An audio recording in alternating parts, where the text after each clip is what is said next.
The truth about mental health, debunking the chemical imbalance myth. The truth is out there. When I first learned that Laura Delano's narrative was being published by Penguin, a prominent publishing house, I sensed we were on the verge of a significant transformation in the public discourse surrounding mental health in the Western world. Laura emerged as a compelling and candid voice, sharing her experience of being psychiatrized, a term she uses to describe her journey. Diagnosed with bipolar disorder during her teenage years, much like I was, she underwent numerous treatments that inflicted considerable iatrogenic harm upon her. Laura and I share a similar timeline. We were both diagnosed with bipolar disorder in the 1990s. She spent over 10 years on various combinations of prescription medications. Coming from the lineage of Franklin Delano Roosevelt, her family had the resources to provide her with what was deemed the best care available, which they earnestly pursued. Despite this access to high-quality treatment, comprising therapists, psychiatrists, medications, and even inpatient facilities, Laura chose to decline. At a pivotal moment in her journey, she reflected, "For years, I'd been classified as treatment-resistant, but a spark had ignited in me. It was time to resist treatment." Upon seeing her words published, I recognized a shift in the narrative. Laura's book has since garnered attention in major publications like the New York Times and has made waves across the podcasting landscape, attracting millions of listeners. Laura's message is unequivocal. For decades, we have been fed a narrative that mental illness stems from a chemical imbalance and is a lifelong brain disorder. We have been led to believe that psychiatry is an objective science, yet she and many others have scrutinized it closely, revealing it to be pseudoscience primarily designed to support the pharmaceutical industry. Reading Laura's book, Unshrunk, was an eye-opener for me. I was astonished to learn that I, too, had been prescribed medications as a teenager that had never been tested on individuals my age.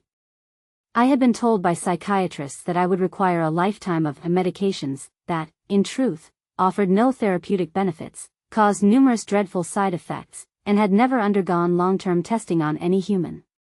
Laura elaborates on how the industry has elevated certain experts to serve as spokespersons for Big Pharma, advocating for the widespread and prolonged use of medications for conditions like ADHD, bipolar disorder, and borderline personality disorder, among many others. In reality, there are no objective criteria for diagnosing these conditions or for curing or treating them with so-called medications. Like Laura, I received a bipolar disorder diagnosis at 17. Over the next 20 years, I experienced 7 psychiatric hospitalizations. Each time, the approach was the same: more diagnoses, more medications, and an increase in illness and despair. Throughout those years, not once did a medical professional inquire about my trauma history. No psychiatrist ever tested my hormones, evaluated my gut health, conducted lab work, or discussed how factors like nutrition, sleep, social interactions, or blood sugar levels might be affecting my mood and mental state. Moreover, I was never informed by a conventional psychiatrist that alternative paths existed. For a long time, I felt broken, resigned to a life of partial disability. I had internalized a narrative that my brain was disordered, which did nothing to empower me to take control of my health and well-being. However, in 2022, following a significant psychiatric crisis, I began to unravel the threads of my experience. This was my 7th hospitalization, and after enduring yet another dehumanizing episode of forced medication and lost functionality, I resolved that it would be my last. I discovered a range of providers who believed in my potential for recovery and recognized that mental health is not a lifelong, genetic brain disorder. Gradually, I reduced my medication intake and replaced it with a holistic lifestyle. I made conscious improvements to my nutrition, physical activity, and rest. I surrounded myself with supportive individuals. My healing journey was not instantaneous or effortless, but I have indeed healed, and today I feel the energy and vitality I once had before my own psychiatrization began in my teenage years. Laura Delano has since established an organization focused on the deprofessionalization of mental health. She leads a company that specializes in helping individuals safely taper off medications and reclaim their identities as ordinary human beings rather than psychiatric patients. I came across Laura's book while finalizing my own manuscript. Her memoir primarily chronicles her philosophical evolution and provides a solid evidence base supporting her views, which challenge the pseudoscience we have all been fed. I was so inspired by her thoughts on treatment resistance that I included a quote from her in one of my chapters. I authored my book, Mental Health Reclaimed, to share the message I wish someone had conveyed to me at 17, you are not broken.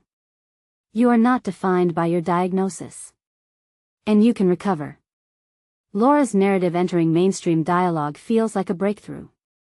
For years, voices like hers and mine have been dismissed as fringe, anti-science, or even dangerous.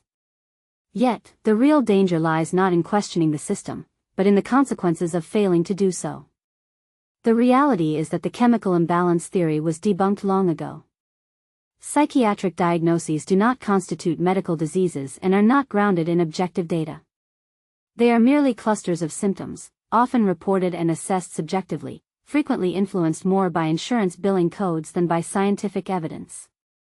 While medications may provide short-term relief for some, they also pose significant risks, particularly in the long term. The public is largely uninformed about the actual risks involved and how prevalent these risks are. I could share a long list of adverse health effects I have experienced from a series of medications that had never been tested in combination with one another. Unfortunately, this crucial information seldom reaches those who need it most. We are not given informed consent. We are not educated about root cause healing. Instead, we are instructed to comply, to remain silent, to take our pills, and to accept our labels and lifelong prescriptions. But at last, the tide is shifting, and this change is long overdue. People are starting to ask questions. Parents are concerned about the alarming rates at which their children are being prescribed stimulants, SSRIs, and antipsychotics. Adults are beginning to realize that the narratives they have been told about their brains do not align with their lived experiences. Survivors of the system are finding their voices, and we are connecting with one another. While psychiatry may have benefited some individuals, I believe there are compassionate and well-intentioned clinicians striving to do their best within a flawed system. However, this does not excuse the harm that has been inflicted, and it is time to reveal the truth. We need a reckoning, not only with psychiatry but also with our readiness to surrender our autonomy to systems that profit from our suffering. It's time to ask ourselves, who truly benefits from the disease model of mental health? Who profits when individuals are led to believe they are permanently ill? Conversely, what occurs when we start to embrace the possibility of healing? What becomes achievable when we recognize that our entire lives are interconnected with our mental health, and that we possess the power to make informed choices that can profoundly influence our mental well-being?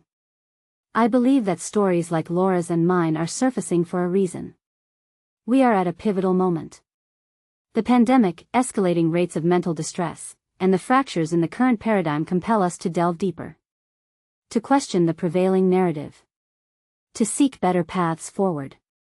Healing and well-being are not just attainable, I believe they are our inherent rights. We are navigating a period of significant mental, emotional, and spiritual disconnection. While medications may have their place, they cannot be the sole solution in our toolkit.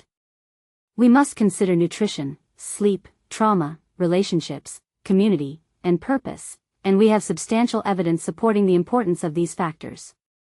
No, these lifestyle-based solutions are not being aggressively marketed to us through polished television commercials like their pharmaceutical counterparts, but we now have the data to understand that there is nothing fundamentally wrong with humanity that has led to the epidemic levels of mental suffering we are witnessing today.